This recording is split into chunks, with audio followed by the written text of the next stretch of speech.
है कहानी एक छोटे से खरगोश चिंपू की। चिंपू खरगोश बड़ा परेशान था।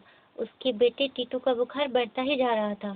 चिंपू ने पत्नी टीना को टीटू के पास बैठाया और बोला, मैं डॉक्टर साहब को बुलाने जाता हूँ, तो तब तक इसके माथे पर ठंडे पानी की पट्टियाँ रखती रहना। टीना ने हाँ में गर्दन हिला दी।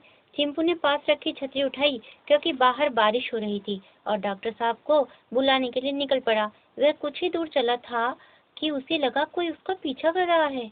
वह और तेज चलने लगा।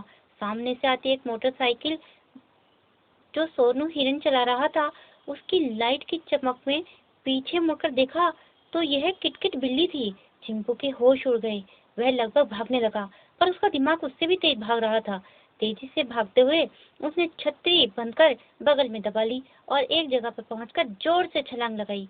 पीछे से आती किटकिट यह छलांग न लगा पाई और पानी भरे गहरे गड्ढे में जा गिरी। चिंपू ने पीछे मुड़कर देखा और फटाफट डॉक्टर साहब के घर पहुंचा। डॉक्टर डीजू खरगोश ने चिंपू की आवाज पर घर का द्वार खोला और चिंपू के साथ अपना बॉक्स लेकर चल पड़े। लौटते समय चिंपू ने डॉक्टर को टीटू की हालत के बारे में बताया और किटकिट के बारे में भी।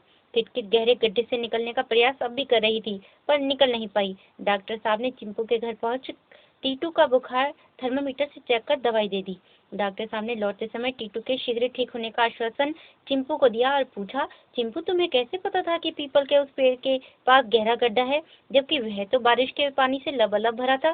चिंपू मुस्कुराते हुए बोला, डॉक्टर साहब, कल दिन में टीटू व उसके दोस्तों ने खेल खेल में यह गड्ढा खोद दिया था। मैं उसे पकड़ने गया तभी बादल गिर आए थे और बारिश शुरू हो गई। घर पहुंचने पर पाया कि टीटू के बुखार था।